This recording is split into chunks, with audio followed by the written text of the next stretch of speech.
आज हम डिस्कस करेंगे इंटरनेशनल बिजनेस में बिजनेस प्लान। ठीक है, आज का टॉपिक है business plan. A business plan is needed bye all business enterprise, it however value in its detail and depth. ठीक है, अगर हम बात करते हैं किसी भी बिजनेस की, ठीक है, कोई भी एक, अगर जैसे सपोज मैं कोई भी नया वेंचर स्टार्ट कर रहा हूँ, कोई नया बिजनेस सेटअप कर रहा हूँ, तो मुझे क्या करना पड़ेगा, पहले उसके लिए प्रॉपरली प्लानिंग करनी होगी। ठीक है, I have to make a business plan to run my organisation, या फिर जो भी मेरा बिजनेस है उसको रन करने के लिए मुझे एक प्लानिंग करनी पड़ेगी, एक प्रॉपर प्लान बनाना पड़ेगा। ठीक है, अब उस प्लान में मैं उन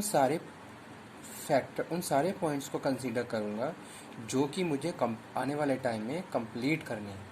ठीक है, या फिर जो भी रिक्वायर्ड है, जो भी नीडेड है मेरे बिजनेस के लिए, उन सारे पॉइंट्स को, उन सारे फैक्टर को मैं कंसीडर करते हुए बिजनेस प्लान को फॉर्मुलेट कर रहा हूँ।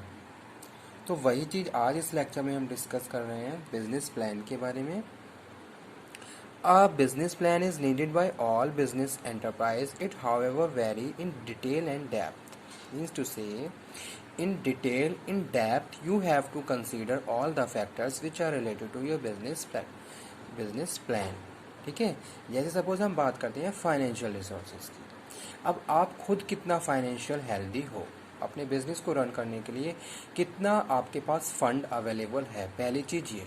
ठीक है, दूसरी चीज़, किस एरिया में आप कितना इन्वेस्टमेंट कर रहे हो, that is also you have to consider in your business plan. ठीक है, तो एक तरीके से जो हम बात कर रहे हैं depth and detail, in the deeply you have to study, you have to plan about your practices जो कि आपके बिजनेस से रिलेटेड है। The size of market, intensity of competition, nature of target. ठीक है, तो यहाँ पे हम कुछ पॉइंट डिस्कस कर रहे हैं जो कि क्या है, साइज ऑफ मार्केट, कि आपका जो प्रोडक्ट, जैसे सपोज आप किसी भी प्रोडक्ट में डील कर रहे हो, ठीक है, तो आपके मार्केट का क्या साइज है, कितने कॉम्पिटिटर्स आपके सामने, कितने राइवल्स आपके सामने आपको फेस करने हैं। ठीक है, और नेचर ऑफ टारगेट ऑडियंस जो कि क्या है, इम्पॉर्टेंट फैक्टर है। यानी कि अगर आप कोई बिजनेस रन कर रहे हो तो किसके लिए कर रहे हो, अल्टीमेट आप किसी कस्टमर के लिए कर रहे हो। अब आपकी टारगेट ऑडियंस कैसी है, आपकी टारगेट कस्टमर किस टाइप के हैं, उनका क्या नेचर है। ठीक है, तो वो यहाँ पे हम डिस्कस कर रहे हैं। Deeply you have to study, you have to analyse all these factors to make a effective business plan. Other environmental factors also have an impact on need and composition of business plan. ठीक है, तो जो other environmental factors हैं वो भी आपको consider करने हैं, जैसे कि suppose legal rules and regulation you have to follow while you are running your business organisation. ठीक है, suppose you are running a factory, according to that factory you have to make a business plan and you have to follow factory act 1948। यानी कि बहुत सारे act हैं जो आपको follow करने होंगे अगर आप किसी भी फैक्ट्री को रन कर रहे हो। ठीक है, the practices which are related to workers, the practices which are related to employees according to the act and amendment act, you have to follow all your duties and responsibilities. तो आप क्या करोगे, उसी के हिसाब से बिजनेस प्लान को formulate करोगे। ठीक है, तो वो यहाँ पे आज हम बात कर रहे हैं।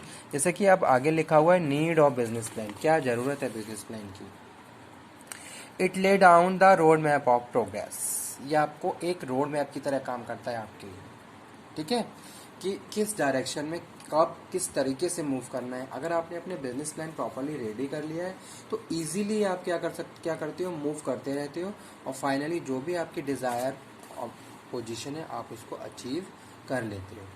ठीक है, तो वो यहाँ पे हम बात कर रहे हैं। It lays down the road map of progress, specifying the target और माइलस्टोन टू बी अचीव्ड।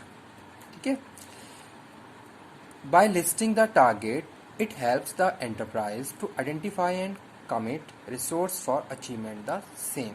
ठीक है, तो यहाँ पे आपने क्या कर लिया, आपने लिस्टिंग कर ली द टारगेट, जो भी आपको टारगेट्स अचीव करने हैं। ठीक है, इट हेल्प द एंटरप्राइज, आपके एंटरप्राइज को हेल्प कर रहा है to identify the commit resources and achievement of the same.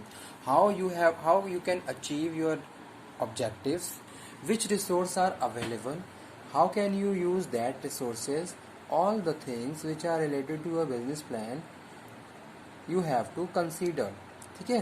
तो वो यहाँ पे हम बात कर रहे हैं। First of all you have to listing all the resources, after that you have to allocate the resources according to the required situation, तब आप जाके उसको ऑप्टिमम यूज कर सकते हैं। उसके बाद जो थर्ड पॉइंट है need of business plan, that is it helps the enterprise to set realistic the achievable goals, ठीक है। बिजनेस प्लान के हिसाब से आप क्या करते हो, फिर अपने गोल्स को अचीव करते हो, ठीक है। और जो कि क्या है, रियलिस्टिक होना चाहिए, मीन्स टू से द थिंग्स विच में बी रियलिस्टिक। जो भी आप जैसे सपोज कोई पॉलिसी बना रहे हो तो वो इस तरीके से होनी चाहिए कि आप उसको एक तरीके से फॉर्मुलेट करते हुए इम्प्लीमेंट भी कर लो, ठीक है। ऑब्जेक्टिव सेट करें, ऑब्जेक्टिव अचीवेबल होने चाहिए। ऐसा नहीं है कि आपने कुछ ऐसा सेट कर लिया जो आप अचीव ही नहीं कर पा रहे हैं, ठीक है। तो बिजनेस प्लान उसी हिसाब से आपको क्या करना है, स्ट्रक्चर करना है उसको।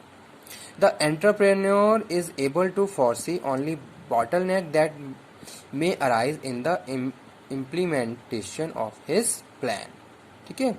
तो जो भी हम बिजनेस प्लान बना रहे हैं वो इस हिसाब से बनाना है कि फाइनली हम अपने गोल्स तक अचीव पहुंच जाएं, या फिर जो भी हमारे ऑब्जेक्टिव्स हैं उनको हम गिवन टाइम पीरियड में अचीव कर लें, ठीक है। The detailed business plan help the entrepreneur in securing finance easily, how much fund you have, in which area, how much you have to invest, ठीक है। आपका मार्केट शेयर कितना है, किस एरिया में आपको कितना इन्वेस्ट करना चाहिए, कितना इन्वेस्ट नहीं करना चाहिए। तो ये सारी चीज़ें भी हमें बिजनेस प्लान के थ्रू ही पता चलती हैं, ठीक है। जब आपने प्लानिंग करी और फंड को एलोकेट कर लिया, एलोकेशन या बजटिंग कर ली, उस हिसाब से फिर क्या करते हो, आप उसको प्रॉपरली टाइम आने पे यूज़ करते रहते हो। लेकिन अगर आपने इस तरीके से कोई प्लानिंग ही नहीं करी है कि कितना किसके लिए रिक्वायर्ड है, तो उस केस में कब सिचुएशन ये हो जाती है कि स्कैरसिटी हो जाती है आपके पास फंड की, ठीक है। फिर आपको फंड कहीं से रेज करना पड़ता है, डेब्ट आपके सामने आ जाते हैं। तो इस तरह की सिचुएशन ना आए, इसलिए आप क्या करोगे, पहले प्रॉपरली बिजनेस प्लान को रेडी कर लोगे और हर एक फैक्टर्स को कनेक्ट करते हुए आप प्रॉपरली प्लान को रेडी करोगे। It detailed business plan help the entrepreneur securing finance easily as it become a basis for providing loan and grants by financial institutions, ठीक है। अगर आपको कुछ बड़ा इन्वेस्टमेंट करना है, suppose you want to open your new unit, कोई नई यूनिट ओपन करने जा रहे हो, ठीक है, या फिर आप कोई एक नया सेटअप कर रहे हो, कोई नया इंफ्रास्ट्रक्चर रेडी कर रहे हो, तो मे बी कि आपको फंड की रिक्वायरमेंट हो, आपको फंड कहीं से रेज करना पड़े, तो किस फाइनेंशियल इंस्टीट्यूशन से करना है, ठीक है। वो सारी प्लानिंग भी आपको प्री प्लानिंग कर लेनी है, तब जाके फाइनली आप अपने गोल्स को अचीव कर सकते हो, ठीक है। यानी कि बिजनेस प्लान क्या है, बिजनेस प्लान आपके लिए एक रोड मैप का काम करता है कि कब कैसे किस तरीके से आगे बढ़ना है। सारी चीज़ें आपने पहले से प्लान कर ली हैं जो भी आपके बिजनेस से रिलेटेड है, और उसके बाद उसी के हिसाब से फिर आप स्ट्रेटेजी को फॉर्मुलेट करते हुए आगे बढ़ते रहते हो, ठीक है। तो ये था आपका business plan. Okay, thank you very much.